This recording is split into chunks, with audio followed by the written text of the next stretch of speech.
여러분 오늘 요에서는요 남유다의 왕들 중에 가장 다윗을 닮았다고 하는 요시야 시대의 선지자 유엘의 예언서로 알려져 있습니다. 1장에서 주로 뭐라고 말하냐면 요엘이 전하는 하나님의 말씀은 이제 이 남유다에 재앙이 닥칠 거고 그것은 곧 심판이라고 얘기합니다. 그것이 바로 메뚜기 재앙인데요. 그리고 2장에서는 메뚜기 재앙이 하나님의 날이 이르게 됨을 아는 신호가 될 거라고 그렇게 얘기하는 거예요. 그러니까 재앙이 임했어요. 심판이 임했어요. 그런데 그날은 곧 어떤 날이라고요? 여호와의 날이라고 이야기하는 거예요. 여호와의 날은 어떤 의미로 구약에서 쓰여지냐면 구원의 날을 의미합니다.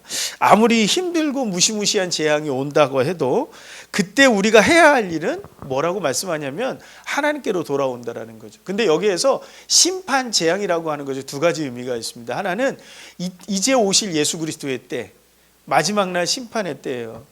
그날은 언제 오죠? 우리가 알지 못해요. 그렇죠? 오늘 여기에서 말하는 심판은 알지 못하는 거예요. 예고되어져 있지만 언제 올지 모르는 거예요. 예수님이 오시는 그 마지막 날에 그때는 언제예요? 우리가 알지 못하는 때예요.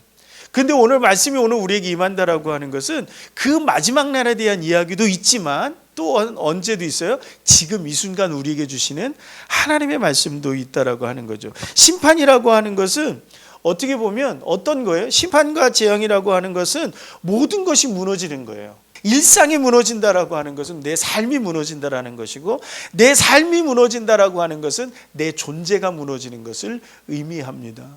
근데 이 재앙이 여러분 언제 우리에게 다가올지 우리는 알 수 없다라는 거예요.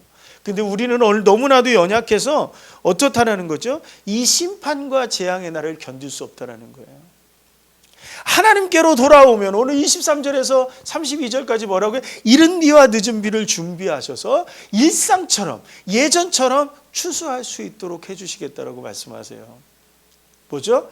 우리가 하나님께로 돌아와야만 우리를 위로하시고 회복시키시고 준비하시는 하나님을 만날 수 있다라고 얘기하는 거예요.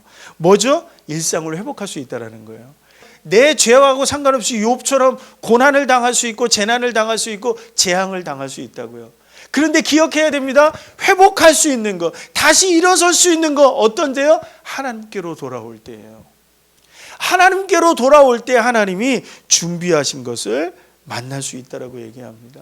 이스라엘 백성들이 심판을 받았습니다. 바벨론의 포로가 되었고 바벨론으로 끌려갔습니다. 그런데 그때 어떻게 했죠? 이스라엘 백성들이 하나님께로 돌아옵니다. 예배가 회복됩니다. 예배하는 일상을 찾았습니다. 그랬더니 다시 어떻게 해요? 예루살렘을 회복할 수 있는 은혜를 하나님께서 주시더라는 거예요. 성령이 임하시면 뭐라고 말씀하십니까? 28절에 자녀들은 장래일을 말할 것이고 늙은이는 꿈을 꿀 것이고 젊은이는 이상을 볼 것이라고 얘기합니다.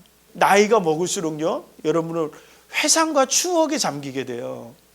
무엇을 할 수가 없어요? 꿈을 꿀 수가 없어요. 꿈은 뭐예요? 내일에 대한 거란 말이에요. 그런데 어떻게 되죠?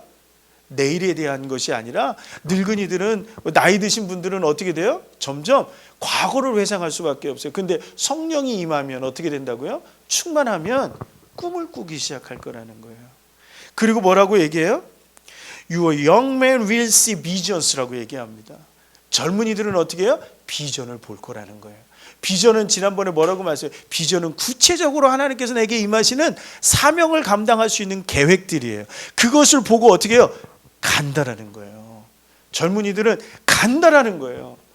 아이들은 하나님의 말씀을 말하고 나이 든 사람들은 꿈을 꾸게 되고 젊은이들은 어떻게 비전을 향해서 보면서 간다라는 거예요.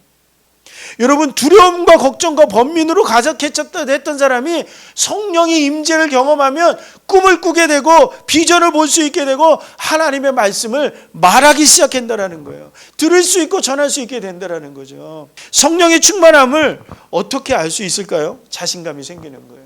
교회가 성령의 충만함이 있으면 교회가 자신감이 생겨요. 그 상황이 바뀌지 않는데 도전할 수 있는 힘이 생기는 거죠. 그리고 무엇인지 모르지만 부딪혀 보겠다고 마음 먹게 됩니다. 2023년 체험공동체가 맞이하는 첫 여름입니다. 저는 우리 교회 성도들이 무기력한 성도들이 되지 않았으면 좋겠어요. 여러분, 세상 속에서 무기력한 그리스도인이 되지 않았으면 좋겠어요. 활기 있고 어떤 절망과 낙담, 걱정, 불안으로 내가 아무리 그러한 것들이 내게 나를 공격한다고 하더라도 그걸 이겨낼 수 있는 그리스도인이 되었으면 좋겠습니다. 그러기 위해서는 뭐가 필요해요? 영적인 힘이 필요한 거예요. 영적인 힘은 어떤 것으로부터 시작해요? 성령의 충만함으로부터 영적인 힘이 채워지게 되어져 있습니다. 하나님, 내가 이제 하나님의 말씀을 내 입술 가운데 더 많이 말할 수 있는 사람이 되겠습니다. 하나님, 내가 이제 비전을 향해 달려가는 인생이 되겠습니다. 그러한 모습이 우리 체험교회 성도들 모습 속에서 나타나기를 소망합니다.